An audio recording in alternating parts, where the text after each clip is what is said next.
اعوذ باللہ من الشیطان الرجیم بسم اللہ الرحمن الرحیم والمحصنات من النساء، اور حرام قرار دی گئی ہیں تم پر خاوند والی عورتیں۔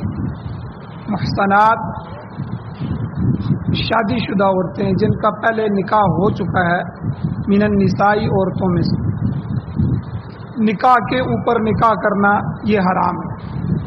الا ما ملکت ایمانکم، ہاں ایک صورت ہے جو اس زمانے میں تو نہیں ہے، پہلے زمانے میں تھی، کہ وہ عورتیں کہ جن کے مالک ہوں تمہارے دائیں ہاتھ، یعنی تمہاری لونڈیاں، تمہارے غلام، وہ تمہارے لیے بغیر نکاح کے بھی حلال ہے۔ کتاب اللہ علیکم، یہ تم پر اللہ کی طرف سے حکم ہے، یہ اللہ کا لکھا ہوا حکم تمہارے اوپر نازل ہوا ہے۔ وَأُحِلَّ لَكُمْ، اور حلال قرار دی گئی ہیں تمہارے لیے، ما وراء ذالکم، ان تمام عورتوں کے ما وراء، ان کے ما سوا باقی سب عورتیں تمہارے لیے حلال ہیں۔ یہ پیچھے جتنے بھی اس آیت اور اس سے پہلی آیتوں میں جتنے حرام قرار دیے جانے والے رشتے ہیں، محرمات ہیں، ان سب کے علاوہ اللہ کہتے ہیں وَأُحِلَّ لَكُمْ، تمہارے لیے حلال قرار دی گئی ہیں، ما وراء ذالکم، ان سب کے علاوہ باقی سب عورتیں۔ ہاں ان کو تم کس طرح ان عورتوں کو اپنے پاس رکھ سکتے ہو؟ تبتغوا باموالکم، کہ تلاش کرو تم اپنے مالوں کے ساتھ، یعنی مہر دو، مہر دے کے ان سے نکاح کرو، نکاح کر کے پھر اپنے گھر میں لاؤ۔ اس طرح حلال نہیں ہے، بلکہ اس کا طریقہ بھی آگے بتایا جا رہا ہے کہ تم خرچ کرو، ان عورتوں کو تلاش کرو باموالکم، اپنے مالوں کے ساتھ، ایک چیز۔ اور دوسری شرط یہ ہے کہ محسنین، کہ تمہارا مطلب عورتوں سے نکاح کرنے میں محسنین، پاک دامنی ہو، غیر مصافحین، شہوت رانی نہ ہو، شہوت پورا کرنا مقصود نہ ہو، بلکہ ان کو قید میں لانے والے ہو۔ قید میں لانے اس مراد یہی ہے کہ گھر میں ان کو پاک دامنی سے لے کے آنے والے۔ فَمَسْتَمْتَعْتُمْ بِهِ مِنْهُنَّ، پس تم نے ان میں سے جس سے بھی فائدہ اٹھایا، یعنی فَمَسْتَمْتَعْتُمْ بِهِ مِنْهُنَّ سے مراد یہ ہے کہ جن عورتوں سے نکاح کر لیا، نکاح کے بعد رخصتی کر لی، ان کو گھر میں لے آئے اور ان سے صحبت کر لی، فائدہ اٹھا لیا، اب فآتوہن اجورہن، ان کو دے دو ان کے مہر، فریضہ جو مقرر کیے گئے ہیں، جو مہر تم نے مقرر کر دیا ہے، اب خلوت کے بعد اور خلوت صحیحہ کے بعد، صحبت کے بعد، یہ مہر تمہارے اوپر ان کو دینا واجب ہو گئے ہیں، اب ان کو ان کے مہر دے دو۔ ولا جناح علیکم، اور کوئی حرج نہیں ہے، کوئی گناہ نہیں ہے تمہارے اوپر، فیما تراضیتم، اس بات میں کہ تم آپس میں راضی ہو جاؤ، بہ من بعد الفریضہ، مقررہ مہر کے بعد۔ مہر لکھا ہوا ہے 5 لاکھ روپیہ، اب آپ اپنی بیوی سے عرض کرتے ہیں کہ بھئی میں تو زیادہ لکھا چکا ہوں، اب میری ہڈی پسلی ہے نہیں، میں دے نہیں سکتا، تو آپ محترمہ معاف کر دیں، وہ معاف کر دیں تو معاف ہو جائے گی۔ تو اگر وہ جو ہے کم کر دے تو کم ہو جائے گا۔ تو اللہ کہتے ہیں ولا جناح علیکم، تمہارے اوپر کوئی حرج نہیں ہے، فیما، اس بات میں، تراضیتم، کہ تم دونوں آپس میں راضی ہو جاؤ، بھی اس میں، من بعد الفریضہ، مقرر کرنے کے بعد، مہر مقرر ہونے کے بعد جو تم رضامندی سے کرو، خاوند اس سے بھی زیادہ دے دے تب بھی ٹھیک ہے جو لکھا ہوا ہے، بیوی اس سے کم کر دے تب بھی ٹھیک ہے۔ ان اللہ کان علیما حکیما، بے شک اللہ تعالیٰ جاننے والے ہیں، علم والے ہیں اور حکمت والے، حکیم ہیں۔ سورۃ النساء کی 5واں سپارہ الحمدللہ آج شروع ہو گیا ہے، تو اس کی آیت نمبر سورہ نساء کی 24 ہے جو آپ کے سامنے تلاوت ہوئی۔ سب سے پہلے ربط آیات کیا ہے، پچھلی آیتوں سے اس آیت کا ربط کیا ہے؟ گزشتہ درس میں 3 قسم کے محرمات نکاح کا ذکر ہوا ہے، یعنی 3 قسم کی عورتیں ایسی ہیں کہ جو ہمارے نکاح میں نہیں آ سکتی، ان میں سے بعض ایسی ہیں جو ابد الآباد حرام ہے، ہمیشہ کے لیے حرام ہے، اور بعض ایسی ہیں کہ جو وقتی حرام ہیں اور وہ وقت ختم ہو جائے تو دوسرے وقت میں وہ جائز ہو جاتی ہیں. جیسے ایک ہی وقت میں دو بہنوں کو اکٹھا کرنا جائز نہیں ہے کہ بیوی بھی ہو اور سالی بھی ہو. ہاں بیوی فوت ہو جائے، یہ وقت ختم ہو جائے یا بیوی کو طلاق ہو جائے، اس کی بہن سے دوسرا نکاح ہو سکتا ہے، یہ وقتی حرام اس کو کہتے ہیں. تو 3 قسم کے محرمات کے نکاح کا تذکرہ ہوا ہے کہ یہ 3 قسم کی عورتیں ہیں کہ جن کی وجہ سے ہمارے ہاں نکاح مانے ہے، نکاح میں یہ رکاوٹ ہے، نکاح نہیں ہو سکتا. ان میں سے پہلی قسم تھی نسبی. نسب ہمارا جو ہے، نسب کے جو عورتیں ہیں، نسب سے جو رشتے ہیں وہ ہمیشہ کے لیے حرام ہے. ماں ہماری نسب ہے، بیٹی نسب ہے، اور اسی طرح بہن نسب ہے، اور پھپھیاں، خالائیں اور بانجیاں، بتیجیاں، یہ نسبی رشتے ہیں، یہ ہمیشہ کے لیے حرام ہے. اور دوسری قسم شریعت نے بیان فرمائی رضائی رشتے، دودھ پینے سے، یعنی وہ رشتے جو دودھ میں شرکت کی بنا پر پیدا ہوتے ہیں. اگر ہم نے کسی اور عورت کا دودھ پیا اپنی ماں کے علاوہ، چاہے وہ کسی بھی خاندان سے ہو، چاہے وہ کوئی بھی عورت ہو، تو وہ عورت اس دودھ پینے والے بچے کی ماں بن جائے گی. اب جب وہ ماں بنے گی تو اس کے بیٹے اور بیٹیاں بھی اس کے لیے بہن بھائی بن جائیں گے. پھر اس کے اپنے اس عورت کے جو ہے وہ اپنی بہنیں اس کی خالہ بن جائیں گی، اور اس کے خاوند کے بھائی اس کے چاچے بن جائیں گے. یعنی جو رشتے نسب کے ہوتے ہیں وہ اس کے اس سے بن جائیں گے دودھ پینے سے. تفصیل پیچھے بیان ہو چکی ہے.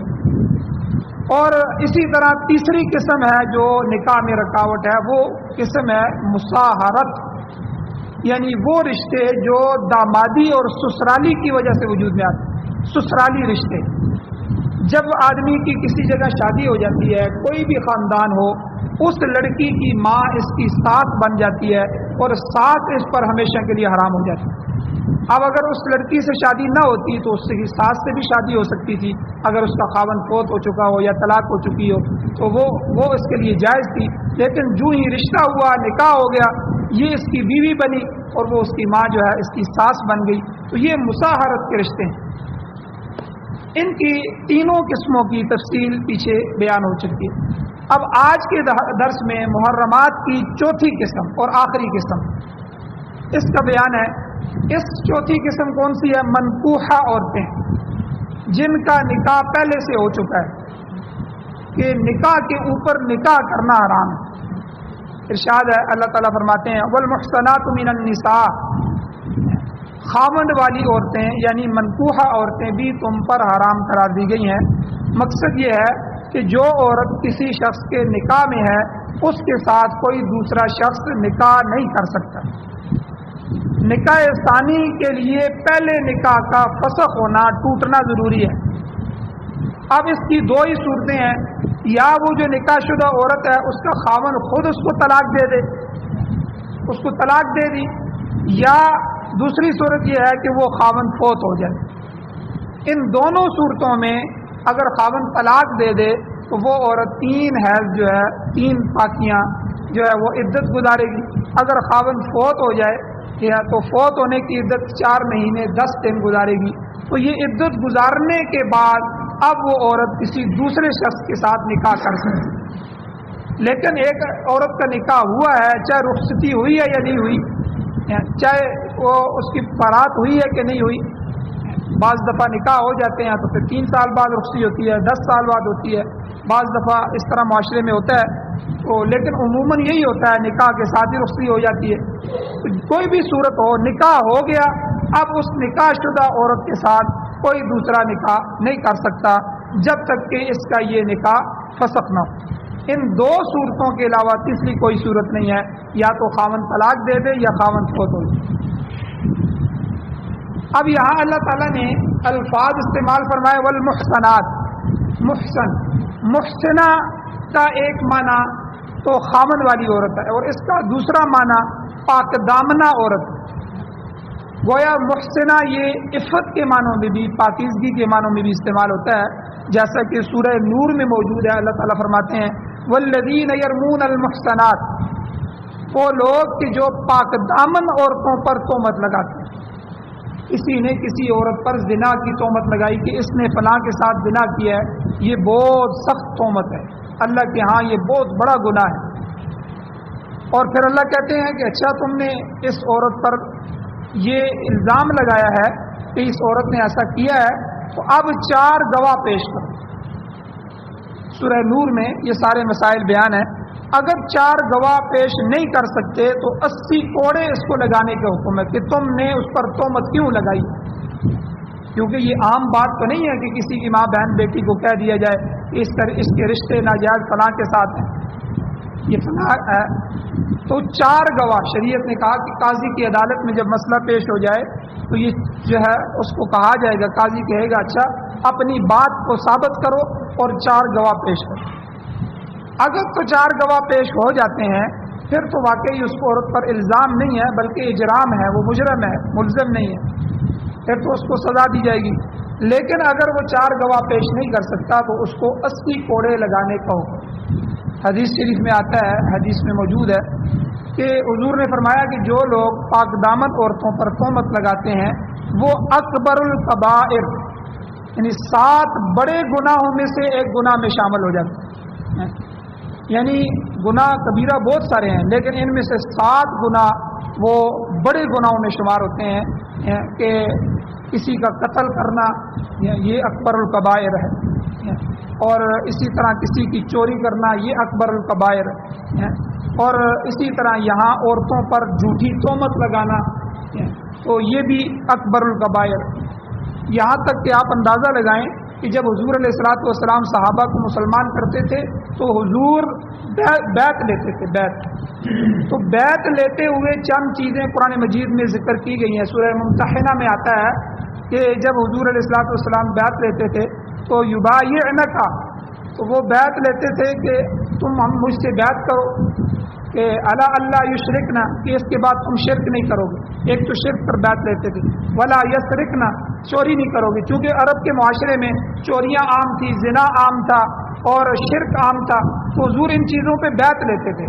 تو ایک چیز اس پر بھی بیعت لیتے تھے کہ تم کسی عورت پر یا کسی مرد پر جو ہے تہمت نہیں لگاؤ گے، یعنی اکبر الکبائر، بڑے گناہوں میں سے، اس میں آپ اندازہ لگائیں۔ تو اس لیے یہاں جو معنی ہے محسنہ کا، یہاں معنی منکوحہ ہے، یعنی خاوند والی عورت۔ اللہ تعالیٰ نے فرمایا کہ یہ عورت بھی اپنے خاوند کے علاوہ دوسرے لوگوں کے لیے حرام ہے، تاہم یہ قسم بھی وقتی محرمات میں سے ہے، یعنی اس وقت یہ دوسروں کے لیے حرام ہے، ہاں ابدی نہیں ہے۔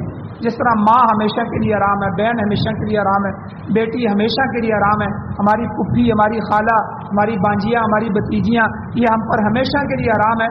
یہ رشتہ ہمیشہ کے لیے، ہماری بیوی کا رشتہ ہمیشہ کے لیے حرام ہے۔ ہو سکتا ہے کل بیوی کو ہم طلاق دے دیں، طلاق دیتے ہی وہ اجنبی ہو جائے گی، اور ہو سکتا ہے میری فوتگی ہو جائے تو میرے مرنے کے بعد جب یہ عدت گزار لے گی تو اجنبی ہو جائے گی، رشتے ختم ہو جائیں گے، اب اس کا دوسری جگہ نکاح کرنا جائز ہو جائے گا۔ تو اس لیے یہ جو چوتھی قسم ہے یہ بھی وقتی محرمات میں سے ہے، ابدی نہیں ہے۔ کوئی منکوحہ عورت طلاق یا بیوگی کے بعد دوسرے شخص سے نکاح کر سکتی ہے۔ اب یہاں تک تو بات سمجھ میں آ گئی۔ اب کوئی صورت ایسی ہے شریعت میں کہ جس میں کسی عورت سے بغیر نکاح کے بھی جو ہے وہ رشتہ رکھنا جائز ہو، تو اللہ تعالیٰ نے آگے وہ ایک صورت بھی بیان فرمائی۔ اللہ تعالیٰ نے یعنی اب تک جتنی عورتوں کا ذکر آیا ہے یہ حرمت علیکم کے اوپر جو ہے اس کا عطف آ رہا ہے، یعنی یہ سب حرام قرار دی گئی، حرام قرار دی گئی۔ وہ پہلا لفظ جو پیچھے چلا آ رہا ہے یعنی فلاں فلاں عورت تم پر حرام ہے، اب آگے یہاں سے استثناء کیا جا رہا ہے کہ ہاں یہ ایک عورت تمہارے لیے الا ما ملکت ایمانکم، سوائے ان عورتوں کے کہ جن کے مالک ہو جائیں تمہارے ہاتھ، یعنی جو عورتیں غلام اور لونڈیاں بن کر تمہارے ملکیت میں آ جائیں۔ اس وقت غلام اور لونڈیاں جنگ ہوتی تھی اور ان علاقوں کی جو لوگ مارے جاتے تھے ان کو شکست ہوتی تھی، ان کی جو عورتیں تھیں ان کے بچے اور ان کے مرد وہ غلام اور عورتیں لونڈیاں ہوتی تھیں، پھر ان کو تقسیم کرتے تھے۔ تو جو عورتیں لونڈی بن کر تمہاری ملکیت میں آ جائیں وہ تمہارے لیے حلال ہیں، اگرچہ وہ پہلے سے بھی منکوحہ ہو، پہلے سے بھی نکاح ہو۔ یعنی جب کوئی عورت جنگی قیدی بن کر لونڈی میں تبدیل ہو جائے تو اس کا پہلا نکاح ختم ہو جاتا ہے شریعت میں، اور وہ مسلمان مرد کے لیے حلال ہو جاتی ہے۔ تو جنگی قیدیوں کی مختلف صورتیں قرآن پاک میں بیان کی گئی ہیں کہ جو جنگی قیدی ہوتے ہیں ان میں 4 صورتیں اور پانچویں صورت بھی ہوتی ہے، 4 صورت۔ یا تو فریقین جنگ، 2 جن کے درمیان میں جنگ ہوئی ہے، ان میں رضامندی سے قیدیوں کا آپس میں تبادلہ ہو جاتا ہے، چلو جی تمہارے قیدی ہم چھوڑتے ہیں، تم ہمارے قیدی جو پہلے پکڑے ہوئے تھے وہ چھوڑ دو، یا تو قیدیوں کا تبادلہ ہو جاتا ہے، یا کسی مصلحت کی وجہ سے امیر کی اجازت سے اس کے تحت ویسے ہی قیدیوں کو چھوڑ دیا جاتا ہے، یہ دوسری صورت۔ یا تیسری صورت یہ ہے کہ ان قیدیوں کے بدلے میں فدیہ وصول کیا جاتا ہے، اتنا مال تم ہمیں دو، جیسے غزوہ بدر میں جو قیدی آئے تھے، حضور علیہ الصلوۃ والسلام نے آخر میں جو حضرت عمر رضی اللہ عنہ کی رائے تھی کہ حضور آپ ان سب کو قتل کریں، یہ ہمارے اپنے تھے، انہوں نے ہمیں مکہ سے نکالا، ہم بھی قریش ہیں یہ بھی قریش ہیں، بلکہ جو میرے رشتہ دار ہیں وہ میرے حوالے کریں، جو ابو بکر کے رشتہ دار ہیں وہ ان کے حوالے کریں، تاکہ ہم خود ان کی گردنیں کاٹیں۔ اب دیکھیں ان قیدیوں میں ابھی حضرت زینب جو تھی حضور کی بیٹی، ان کے جو خاوند تھے ابو العاص ابن ربی، وہ ابھی تک مسلمان نہیں ہوتے، حضور کے چچا حضرت عباس ابھی تک مسلمان نہیں ہوتے، وہ قیدی بن کے آئے، بڑے بڑے تھے۔ تو بہرحال حضرت عمر کی رائے تھی، اور حضرت ابوبکر صدیق رضی اللہ عنہ دوسرے صحابہ سے پوچھا گیا، انہوں نے کہا حضور اپنے ہیں، قریشی ہیں، اب کوئی چچا ہے، کوئی ماما ہے، کوئی اس طرح ہے، ٹھیک ہے ہمارے دشمن اور اسلام کے دشمن بن گئے ہیں، اب ہمارے اوپر قیدی ہو گئے ہیں، ان سے کچھ لے دے کے ان کو چھوڑ دیا جائے، فدیہ لیا جائے۔ اور یہی وہ موقع تھا کہ جب ان لوگوں کے فدیے آ رہے تھے، جب یہ مکہ سے مال ان کے چھڑانے کے لیے بھیجا جا رہا تھا، تو ظاہر بات ہے حضور علیہ السلام کے داماد، آپ اندازہ لگائیں اسلام اور کفر کا کہ سسر اس طرف ہے اور داماد اس طرف ہے، لیکن یہ جو جنگ ہوتی ہے نا، یہ اسلام اور کفر کی جنگ ہے، یہ رشتہ داریوں اور برادریوں کی۔ آج ہم تھوڑے سے مسئلے میں شیعہ کے صفوں میں چاول کھانے کے لیے چلے جاتے ہیں، صحابہ کے دشمنوں کے ساتھ تعلقات رکھے ہوتے ہیں، ہمیں پتہ ہے یہ سیدنا صدیق اکبر رضی اللہ تعالیٰ عنہ کو گالی دیتے ہیں، یہ حضرت عمر رضی اللہ تعالیٰ عنہ کو گالی دینا کار ثواب سمجھتے ہیں، ان کے عقائد میں شامل ہے کہ یہ قرآن اور اسلام کو گالی دیتے ہیں، یہ ان کے عقیدے ہیں، ہمیں پتہ ہے کہ ان کے کفر بالکل واضح ہیں، لیکن پھر بھی صحابہ کو دیکھیں، ادھر حضور اور ادھر داماد، اور بیٹی فدیے میں کیا بھیج رہی ہے، یعنی بیٹی کا خامن داماد قید ہو گیا، اعلان ہوا فدیہ دو، اگر قتل کا حکم ہوتا تو یہ حضور خود اپنے داماد کو قتل کرتے، یعنی کتنا سخت حکم ہے، آپ اندازہ لگائیں، یعنی اگر آپ کا بھائی بھی شیعہ ہے تو اس کے ساتھ کوئی تعلق نہیں، جب صحابہ کا دشمن ہے، ابو بکر کا دشمن ہے، عمر کا دشمن ہے، حضور کے لائے ہوئے قرآن کا دشمن ہے، تو ہماری کوئی رشتہ داری نہیں، کوئی برادری نہیں، ہماری کوئی تعلق نہیں ہو، اللہ اور اس کے رسول کے اور اس کے صحابہ کا، ان کی جماعت کا دشمن۔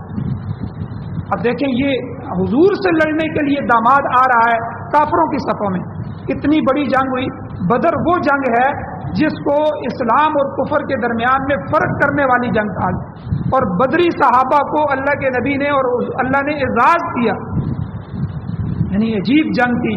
تو اس طرف حضور ہیں، اس طرف چچا عباس ہیں، بعد میں اللہ نے داماد کو بھی توفیق دے دی، وہ بھی مسلمان ہو گئے، چچا حضرت عباس رضی اللہ تعالیٰ عنہ بہت بڑے مسلمان ہو گئے، یعنی ان میں سے کئی حضرات مسلمان ہو گئے، لیکن اس وقت جو حالت تھی وہ کافر بن کے آئے اور حضور کے پاس اسلام کا جھنڈا تھا۔ اب فدیہ آ رہا ہے، فدیہ آتے آتے چچا کا فدیہ آ گیا، دوسروں کا فدیہ آ گیا، چھوڑ دو چھوڑ دو، بھائی ابو العاص ابن ربی کا فدیہ آیا، جی آ گیا وہ، یعنی داماد کا۔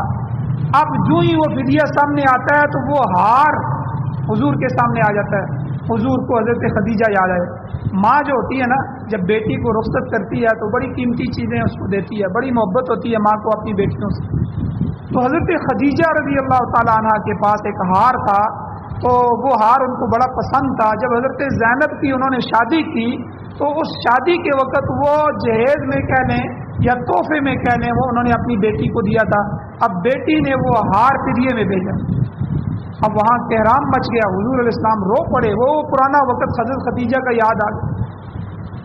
حضور نے فرمایا کہ لوگوں صحابہ کو کہا کہ اگر تمہاری اجازت ہو تو میں یہ ہار اپنی بیٹی کو واپس کر لوں، کیونکہ مجھے خدیجہ یاد آ گئی ہے۔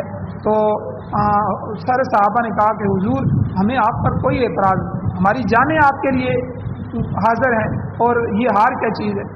ہم نے تو دنیا کے لیے کلمہ پڑھا ہی نہیں ہے، ہم نے تو آگ کے دریاؤں سے گزر کے کلمہ پڑھا ہے، ہم نے تو ہنستے بستے گھر چھوڑ کے ہجرتیں کی ہیں، تو یہ ہار کیا چیز ہے؟ آپ ہمیں اجازت دیں، ہم جو ہے دریاؤں میں چھلانگیں لگا دیں آپ کے حکم اور آپ کے اشارے پر، ہماری جانیں قربان۔ تو اب ان صحابہ کو، اس جماعت کو اگر کوئی گالی بکے اور ان کو نعوذ باللہ کافر کہے، اور ہم جا کے ان کی سبیلیں پئیں، اور ہم جا کے ان کے ساتھ پینگیں چڑھائیں، ہم جا کے ان کے ساتھ تعلقات لڑائیں، جو حضور کے دشمن ہیں، حضور کی جماعت کے دشمن۔ تو اس لیے میرے بھائیوں، یہاں میں یہ غزوہ بدر کا جس طریقے سے نقشہ پیش کر رہا ہوں، ذرا اس نقشے کو آپ دیکھیں۔ ایک طرف حضور، دوسری طرف داماد، ایک طرف جو ہے وہ بھتیجا اور دوسری طرف چچا، دشمنوں کی صفوں میں مارنے کے لیے آئے، مکہ سے بھی نکالا، پھر پیچھے لڑنے کے لیے بھی آگے۔ حضرت عمر نے کہا کہ حضور جس چیز کا رشتہ دار ہے اس کے حوالے کیا جائے، گردنیں کاٹو ان۔ تو بہرحال حضور نے فیصلہ فرمایا فدیے کا۔ تو یہاں میں بات کر رہا تھا کہ جنگی قیدیوں کے بارے میں یا تو تبادلہ ہو جاتا ہے، دوسری صورت کسی مسئلے سے ان کو چھوڑ دیا جاتا ہے، تیسری صورت کہ ان سے فدیہ لے کے ان کو آزاد کر دیا جاتا ہے، چوتھی صورت قرآن مجید نے کہا کہ یا تو قیدیوں کو قتل کر دیا جائے، ان کو قتل کر دیا جاتا ہے۔ اگر ان میں سے کوئی صورت بھی مناسب نہ سمجھی جائے تو پھر انہیں گزشتہ زمانے میں اس طرح کیا جاتا تھا کہ ان کو غلام اور لونڈی بنا لیا جاتا، غلام اور لونڈی۔ اس آخری صورت پر بھی عمل جو ہے، عمل درآمد، یہ حکومت وقت کی ذمہ داری ہے، یاد رکھیں۔ ہر بندہ نہیں ہے کہ کسی کافر کو پکڑ لے اور کہے کہ میں نے غلام بنا لیا، اس کی اسلام اجازت نہیں۔ ہاں، جو جنگ میں آئیں اور پھر جو قاضی ہے، جو آپ کا امیر ہے، وہ حکومت کی اجازت سے یا حکومت کا نمائندہ جو اس پر مقرر ہے، وہ آگے خود کہ بھائی یہ کس کے حصے میں ہے، یہ کس کے حصے میں ہے، وہ خود تقسیم کرے، تب جا کے جو ہے یہ غلام اور لونڈی میں تبدیل ہوگا۔ اور یہ کسی فرد واحد کے اختیار میں نہیں کہ از خود کسی کو لونڈی یا غلام بنائے، بلکہ جس عورت کو حاکم وقت لونڈی بنائے گا وہی لونڈی سمجھی جائے گی، جس آدمی کے سپرد کرے گا وہی اس سے فائدہ اٹھانے کا مجاز ہوگا، کوئی دوسرا آدمی بھی اس سے فائدہ نہیں اٹھا سکتا۔ غلام اور لونڈی بنانے کا ذکر قرآن پاک میں موجود ہے، مختلف جگہ میں یہ آتے ہیں، مگر اس کی حیثیت آپ سمجھ لیں کہ غلام اور لونڈی یہ صرف اباحت کی ہے، مباح ہے، یہ فرض اور واجب اور سنت نہیں ہے، بلکہ جنگی قیدیوں کے ساتھ سلوک جو ہے، حسن سلوک کرنا، یہ ایک ذریعہ ہے جس پر جو ہے وہ پرانے زمانے میں ساری دنیا میں عمل ہوتا رہا، غلام بنائے جاتے رہے۔ تو اسلام نے بھی اسی حد تک قبول کیا، مگر اس نظام کی برائی قرآن مجید میں جگہ جگہ موجود ہے کہ یہ کوئی اچھا عمل نہیں ہے غلام اور لونڈیاں بنانا، چونکہ دنیا میں یہ چل رہا تھا تو اسلام نے بھی اس کو اس حد تک قبول کیا۔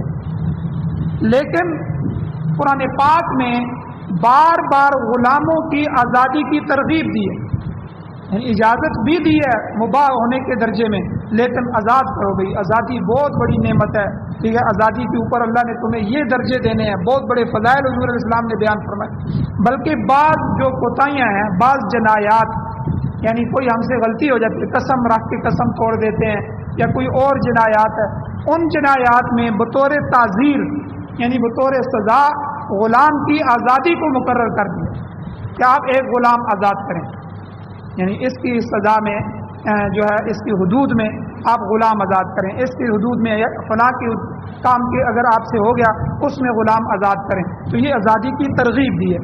تو بہرحال یہاں اللہ تعالیٰ نے ایک صورت بیان فرمائی، لونڈی سے فائدہ اٹھانے سے پہلے عدت گزارنا بھی ضروری نہیں ہے، جو ہے 1 مہینہ اس کو عدت گزارنی ہے، جسے عدت استبراء کہتے ہیں، یہ ایک حیض پر مشتمل ہے۔ اگر کوئی منکوحہ عورت قیدی ہو کر لونڈی بن جائے تو لازمی ہے کہ وہ اپنے مالک کے ساتھ مباشرت سے پہلے کم از کم 1 حیض کا توقف کرے، اس کے بعد اس کا مالک اس سے فائدہ حاصل کر سکتا ہے۔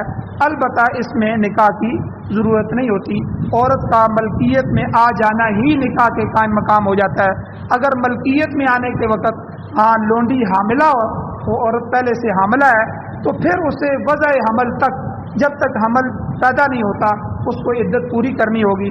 اب وہ حمل اگر جو ہے وہ 3 مہینوں کا ہے تو ظاہر بات ہے 6 مہینے اسے اور لگ جائیں گے, یا اگر 8 مہینوں کا ہے تو 1 مہینہ لگ جائے گا. تو وضع حمل پھر اس کی عدت ہوگی.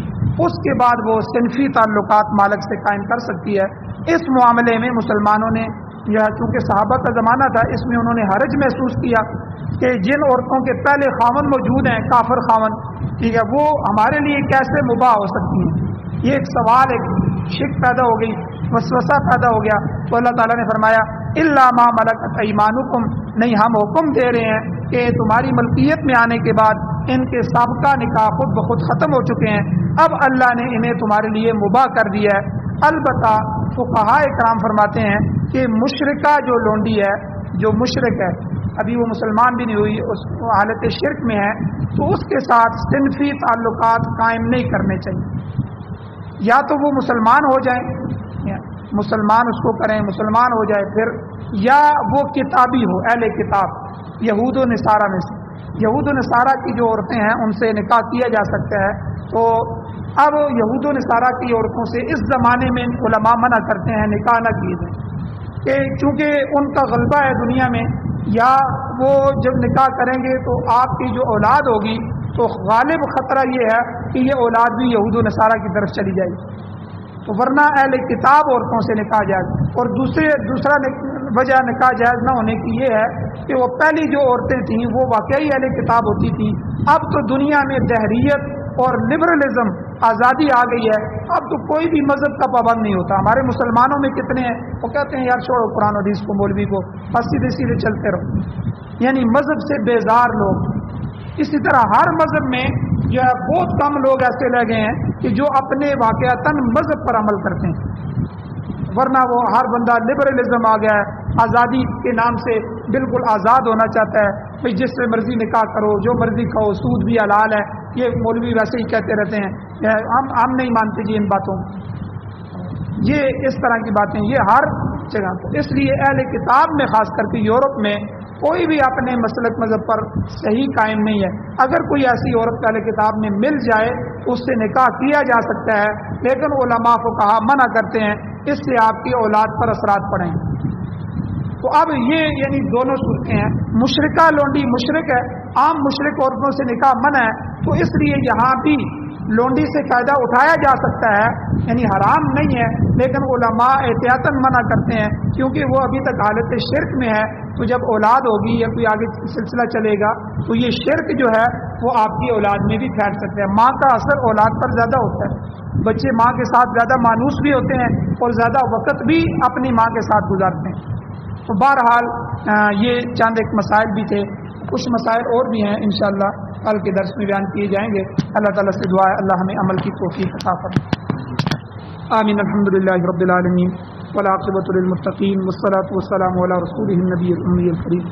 یا اللہ ہماری کمیوں کوتاہیوں کو معاف فرمائے, یا اللہ درگزر فرمائی, یا اللہ صغیرہ کبیرہ گناہوں کو معاف فرمائے. یا اللہ اپنے ذات کے ساتھ تعلق نصیب فرمائیے, امید نصیب فرمائیے. یا اللہ اپنا ہی محتاج فرمائیے. یا اللہ غیروں کی محتاجگی سے در در کے دروازوں سے ہمیں محفوظ فرمائیے. یا اللہ قرآن و سنت کو پڑھنے, پڑھانے, سننے, سنانے, عمل کرنے کی توفیق عطا فرمائیے. قرآن و سنت کو بطور آئین, بطور دستور ہمیں نصیب فرمائیے. یا اللہ ساری خیریں ہمیں عطا فرمائیے, ہر شر سے حفاظت فرمائیے. یا اللہ سعادت والی زندگی اور شہادت والی موت نصیب فرمائیے, خاتمہ ایمان پر فرمائیے. صلی اللہ تعالی علی خیر خلقہ محمد و آلہ و اصحابہ اجمعین برحمتک یا